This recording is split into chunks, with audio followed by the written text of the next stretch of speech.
for our final topic of the day. The undefeated 49ers are facing the Browns tonight in San Francisco. Head coach Kyle Shanahan heaped praise on Baker Mayfield ahead of the game, saying that he loves his competitive nature. So, Shannon, what shot do you give Baker and the Browns tonight? Great shot. 48% chance of winning. But I'm going to take the 49ers because I think Kyle Shanahan has these guys playing unbelievable football.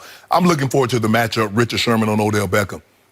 Sherman's look like he's rounding back into form, coming off that injury, off the Achilles injury. So I'm really looking forward to that matchup. But the Browns they showed me something against the Ravens, going on the road, doing what they did in the fashion in which they did it. It's going to be a great game tonight. I'm looking forward to it. So I'm picking the Browns strictly with my heart, not my head, because I think we've all been sleeping on the 49ers. I have not paid huge attention to the 49ers, but I will tonight. Right. And the reason I don't love the Browns to win this game, they're 4.5-point underdogs, is they still don't have Denzel Ward and they still don't have Greedy Williams at the corners. And those are two really good young corners that could have made a difference tonight. They made the trip, but they're expected not to play. But Baker does have Odell and Jarvis healthy enough to play. And you know what? I love Baker in prime time. He will put on a show tonight.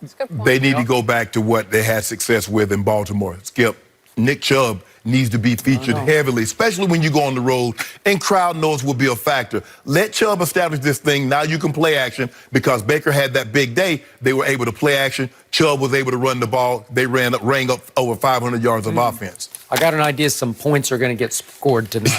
A lot of points. There's no question about that. But I love the way Kyle Shanahan has this team playing. Now it's looking like the team, like, okay, now you can see why they gave him that big money, that long contract, he and John Lynch, General Manager John Lynch.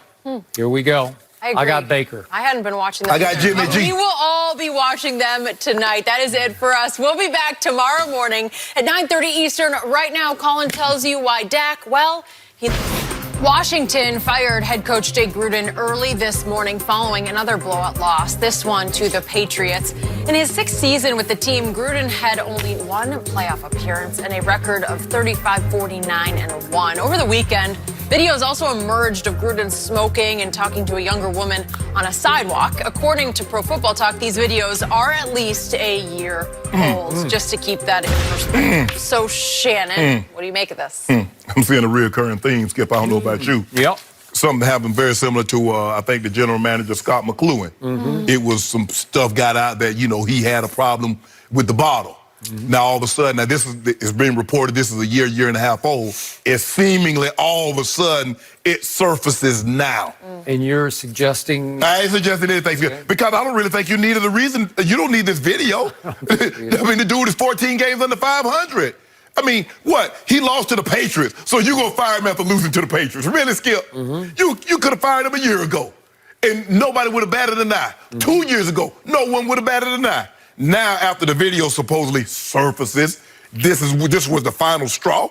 But yeah, it was a good old time, you know. He's like, hey. And then Skip, he just like, you know, took him a little toke, one last toke, and then he saw the camera's like, damn, they got me. Maybe if I can win like 5 or 6, maybe if I can go 10-5. Let me ask you a question, Skip. He 5-0, he 4-1. What's the chance that video comes out? I didn't think so. Look, coaches, now we didn't have a ton of coaches. One thing that has not changed, the owner has not changed in 20 years. That hasn't changed. And I believe in the last decade, the guy that's running the front office has not changed, Bruce Allen. Now, there's a recurring theme here. You've gotten a lot of different coaches. You have a lot of different players. A lot of different quarterbacks. Yes, and the owner of 2 decades and the guy running the ship for a decade. So let's start with that. Cleanse that. I can't believe Jay Gruden lasted this long. And it seemed like week to week this year, wasn't he almost begging to be fired? He kept saying, well, I'm going to show up tomorrow and I'll keep doing what I've been doing. I don't know. If the key works, I guess I got a job. I guess if they don't change the locks on me, I guess I'll keep my job. Well, it's just a sad situation, and it starts with the owner, and then it goes to the general manager. And did they get a bad break losing Alex Smith? Yes, they did. But still, Jay Gruden managed one playoff game, and that was at home with Kirk Cousins against Aaron Rodgers, and they lost. Okay? That's it. In 6 years, one playoff game, it's just not good enough. And to your point, 14 games under 500 and barely 2 winning seasons, because the next year they went 8-7-1 after their playoff season. not good enough. Right. So what have I seen with Jay Gruden? What has been the recurring theme that I see? He's got a lot of John Gruden in him in that this man is hard on quarterbacks. Do you remember how hard he was on Robert Griffin III? Yep. As he tried to come back from that horrendous knee. But he got the job, Skip, because he said, I can fix Robert. Yep. Because look at what I did with Andy Dalton in Cincinnati. And Robert has way more talent. Okay. But then publicly, again and again, he would be asked about Robert, and he would just be so dismissive and so Very sarcastic. disrespectful, yes. Very disrespectful. Absolutely. And the position is hard enough to play without the head coach just sniping at you. Correct. Through the media, putting you in a bad spot. Like it's always your fault. It's not the coach's fault. Correct.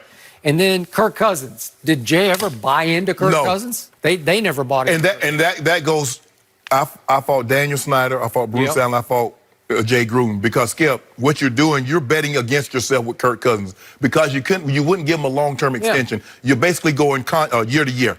Skip, why not just move on and go into the draft? One way or the other. You see what Andy Reid did, Skip? Andy Reid traded first-round picks to move up. You see what Chicago did? They traded first-round picks. You go in the draft, you don't like what you have, you mortgage something in the future to get a guy that you say, I can build with this guy. Okay. Jay Gruden is reported Jay Gruden didn't want Haskins. He did not want him. But the owner wanted him. The owner's always going to win out. I know. Coach Belichick got a bunch of Super Bowl rings, but he don't have veto power over the owner. Has Jay Gruden been hard on Dwayne Haskins? I'll bet he has. Yes. And again, has Dwayne played well? He's not played well. Is it time to see what he's got? Yep. It's time to see. Yes. It's probably time about 3 games ago to see what he's got. And so whoever the interim coach is will... Bill Callahan. Bill Callahan, who's been a head coach in Oakland, obviously got him to a Super Bowl. Correct. You know, I like Bill Callahan. I think he'd still be a candidate to be the permanent coach, but we'll see. But he'll be nicer to Dwayne Haskins. He'll put him more of a comfort zone to see what he does have. Washington is a mess. Yep. Its owner is a mess. Yep. And the guy that's running the ship for the owner, Bruce Allen, is a mess. Yep. It's not a good sign. True. Ugly situation. Guys, will Baker and the Browns give the 49ers their first loss tonight? We'll tell you next.